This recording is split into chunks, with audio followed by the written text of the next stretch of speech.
बेटा दवाइयाँ तो ला दे। अरे पापा, दवाइयाँ लेने क्यों जाना है? आयु ऐप से नजदीकी मेडिकल द्वारा घर पर ही मंगवाता हूँ ना। आज ही आयु ऐप डाउनलोड करें, सबसे तेज, सबसे भरोसेमंद। बेहद दुखद खबर है ये।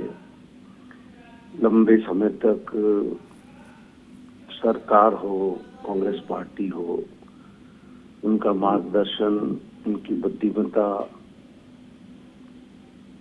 से सभी लाभान्वित हुए हैं। विपरीत परिस्थितियों में भी कांग्रेस को बाहर लाकर फिर से सत्तासीन करने में, देश की हुकूमत से अनेक लोक कल्याणकारी निर्णय करवाने में उनकी बहुत प्रबल भूमिका थी। पूरे देश में कांग्रेस जन उनको मानते थे।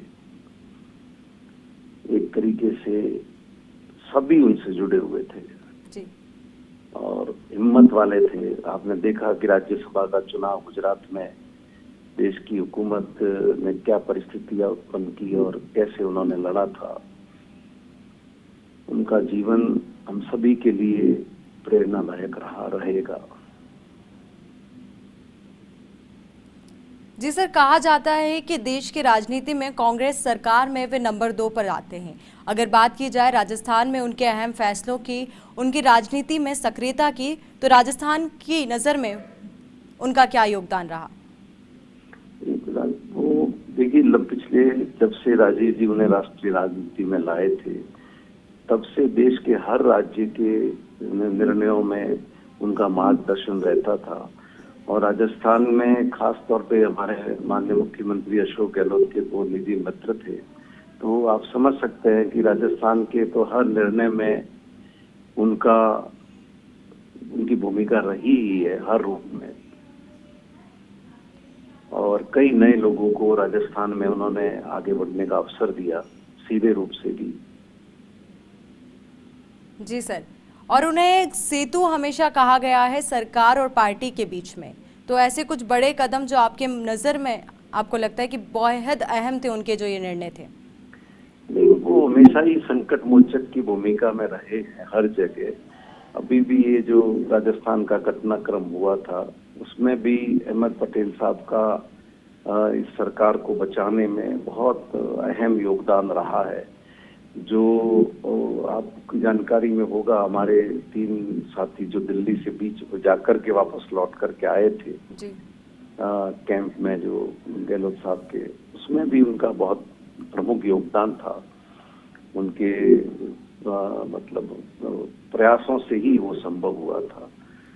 तो हर निर्णय में उनकी भागीदारी और उनका सतत मार्गदर्शन रहा है। यानी कि कह सकते हैं पार्टी चाहे राष्ट्रीय स्तर पर या प्रदेश के स्तर पर जब भी मुसीबतों का सामना किया है, जब भी कुछ इस तरीके की घटनाएं हुए हैं, तो उनकी राय से हमेशा एक सटीक और सही निर्णय लिया गया। निश्चित रूप से हर मामले में जब उनकी भूमिका सामने आती थी तो कांग्रेस जनों को ये लगता था, वो निश्चिंत हो जाते थे एक तरीके से कि जो अहमद भाई है वो इसको समाधान कर लेंगे। जी सर, और कुछ जो आप उनके बारे में आज यहाँ से कहना चाहते हैं? मैं व्यक्तिगत रूप से भी बहुत दुखी हूँ, क्योंकि जब मेरा 2019-18 के चुनाव में मुझे निर्दलीय चुनाव लड़ना पड़ा, और मैं जब जीत के 2019 में उनसे मिलने गया उनके घर पे, तब उन्होंने पहले शब्द ही मुझे ये कहे कि सही हम सॉरी, हमसे गलती हुई। इतने बड़े नेता का ये शब्द मैं कभी भूल नहीं पाऊंगा। तो व्यक्तिगत रूप से भी वो सबके बहुत करीब थे। उनके 2007 में गुजरात में जब विधानसभा के चुनाव थे, तब भी उन्होंने मुझे गुजरात में सीक्रेट असेसमेंट के लिए भेजा था। 32 सीटें तब मुझे दी थी। तब से लगातार उनका मार्गदर्शन मिलता रहा मुझे व्यक्तिगत रूप से भी। जी सर, बहुत बहुत शुक्रिया आपका हमारे साथ जुड़ने के लिए। मेरे प्यारे साथियों, कोरोना पेंडेमिक ने हमारे जीवन को पूरी तरह बदल दिया है। बच्चे स्कूल और दोस्तों से दूर हो गए हैं।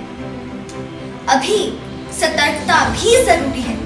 लेकिन क्या इसका ये मतलब है कि बच्चे अपने घर में कैद होकर अपनी सारी क्रिएटिविटी खत्म कर दें? नहीं, राजस्थान में हो रहा है देश का पहला डिजिटल बाल मेला।